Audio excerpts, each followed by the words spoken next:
Welcome mister accountant. JH career की पाठशाला में मैं आपका स्वागत करता हूं लर्निंग एक्सपीरियंस के लिए। आज का हमारा टॉपिक है F11 अकाउंटिंग फीचर्स। ये सॉफ्टवेयर पे आधारित फीचर है। जब आप टैली खोलते हैं तो यहाँ राइट साइड में नीचे F11 फीचर दिखाई देता है। तो आज इसकी प्रैक्टिकल जानकारी हम यहाँ लेंगे। ये देखिए, जब आप F11 प्रेस करते हैं तो इस तरीके से आपका टैली का स्क्रीन दिखाई देता है, जिसमें कंपनी फीचर में आपको तीन हेडिंग दिखाई देती है। एक अकाउंटिंग फीचर, एक इन्वेंट्री फीचर, एक स्टेटरी एंड टैक्सेशन। इस तरीके से तीनों एरिया को हम स्टेप बाय स्टेप देखेंगे। तो सबसे पहला आता है हमारा F11 प्रेस करेंगे तो अकाउंटिंग फीचर में जनरल सेक्शन। जनरल सेक्शन में देखिए, यहाँ पहले दो पॉइंट हैं, मेंटेन अकाउंट ओनली और दूसरा integrate account and inventory own. तो यहाँ अगर आप इसको यस नो करेंगे, यहाँ देखिए आप ट्रेडिंग प्रॉफिट लॉस में गए तो ये इंटीग्रेट अकाउंट ओनली की पोजीशन में है। यहाँ ओपनिंग स्टॉक आपको दिख रहा है, मास्क और टी शर्ट, और दोनों का अलग अलग टोटल। इसी तरीके से क्लोजिंग स्टॉक दिख रहा है, मास्क और टी शर्ट। तो ये जो फीचर्स काम करता है, ये आइटम के एक एक आइटम पे काम करता है कि यहाँ अकाउंट और इन्वेंट्री यानी स्टॉक आपका इंटीग्रेटेड फॉर्म में है। अब मैंने F11 प्रेस किया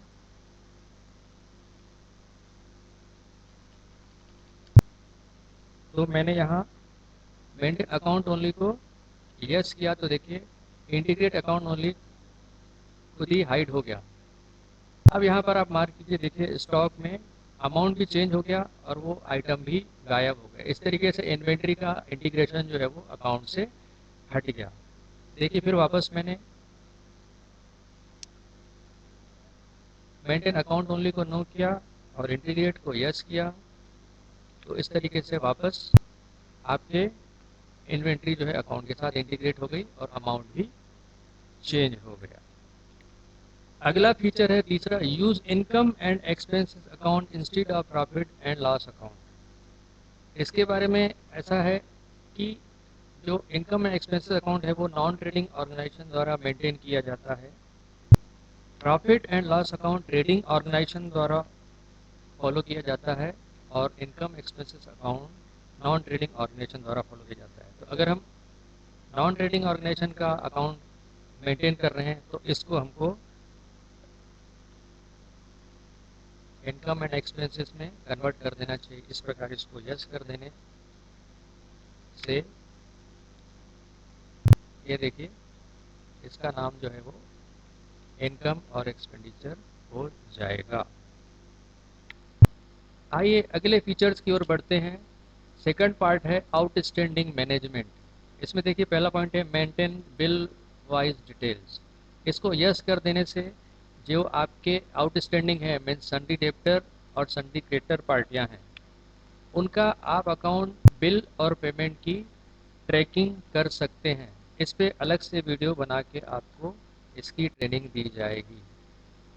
अगला फीचर आइए देखते हैं, एक्टिव इंटरेस्ट कैलकुलेशन। जितने भी आपके लोन सेक्शन हैं, चाहे वो लोन लिए हों या दिए हों, आउटस्टैंडिंग एडवांस लोन दिए हों और अनसिक्योर्ड लोन लिए हों, तो इन पार्टियों के इंटरेस्ट कैलकुलेशन डे वाइज होते हैं। तो उसके लिए भी इस फीचर को एंजॉय किया जा सकता है। इसकी ट्रेनिंग भी अलग सेक्शन में दी जाएगी। कॉस्ट सेंटर जो है वो मैन्युफैक्चरिंग डिपार्टमेंट है और हमारा ट्रेनिंग जो है वो फाइनेंस डिपार्टमेंट पे आधारित है, तो ये सेक्शन हमारे उसमें कवर नहीं होता। अब आइए इनवॉइसिंग। इनवॉइसिंग में आप टेली पे बिल बनाना चाहते हैं तो आप इस फीचर को यस कर लीजिए और इस तरीके से आप इनवॉइसिंग सेक्शन को यस करके आप जब एंट्री में जाएंगे और परचेस या खासकर सेल में जाएंगे, इस तरीके से आप सेल में इनवॉइस फॉर्मेट में अपने बिल बना सकते हैं, जिसकी ट्रेनिंग आपको जीएसटी सेक्शन में अलग से दी जाएगी। टेली सॉफ्टवेयर का अगला फीचर है use debit and credit note. जैसा कि आप जानते हैं इसका संबंध भी इनवॉइसिंग से है। अगर माल वापसी होता है, अगर आप माल वापस करते हैं तो डेबिट नोट इशू करना होता है, अगर आपके पास माल आता है तो आप क्रेडिट नोट इशू करते हैं। इस तरीके से इस फीचर को आप एक्टिवेट करके टेली में डेबिट नोट और क्रेडिट नोट आपके इस तरीके से एक्टिवेट हो जाते हैं और आप उनका भी आवश्यकता अनुसार उपयोग कर सकते हैं। इन्वेंट्री फीचर्स की बात करें हैं तो इसके जो हमारे फाइनेंशियल अकाउंटिंग से रिलेटेड फीचर्स हैं वो सेम हैं। जनरल में integrate account and inventory same है जैसा आपने अकाउंटिंग फीचर्स में देखा। Storage and classification, order processing, invoicing same है। Purchase management, sales management and other feature, ये सारी चीज़ें जो हैं प्रोडक्शन डिपार्टमेंट कास्ट अकाउंटिंग में मेंटेन की जाती है। इनका फाइनेंशियल डिपार्टमेंट से डायरेक्ट कोई संबंध नहीं है। आइए तीसरे सेक्शन स्टेटरी एंड टैक्सेशन में चलें। स्टेटरी एंड टैक्सेशन में आप जीएसटी इनवॉइस बनाने के लिए इसमें जीएसटी ऑप्शन को एक्टिवेट करते हैं। Enable goods and service tax GST को यस करने से यहाँ पर जीएसटी के डिटेल को आप यस करेंगे तो यहाँ पर आपसे आपके जीएसटी डिटेल पूरा मांगेगा। इसको आप आवश्यकता अनुसार फिल कर सकते हैं। आपके स्टेट का नाम, आपका रजिस्ट्रेशन कंपोजिट है कि रेगुलर है, किस जीएसटी एप्लीकेबल कब से स्टार्ट है, आपका GST number, monthly GST R1 monthly होगा या क्वार्टरली होगा, ईवी बिल के संबंध में फीचर्स, ये सारी चीज़ें आवश्यकता अनुसार आप सेट करके आगे बढ़ सकते हैं। तो इस प्रकार जो हमने फीचर डिस्कस किए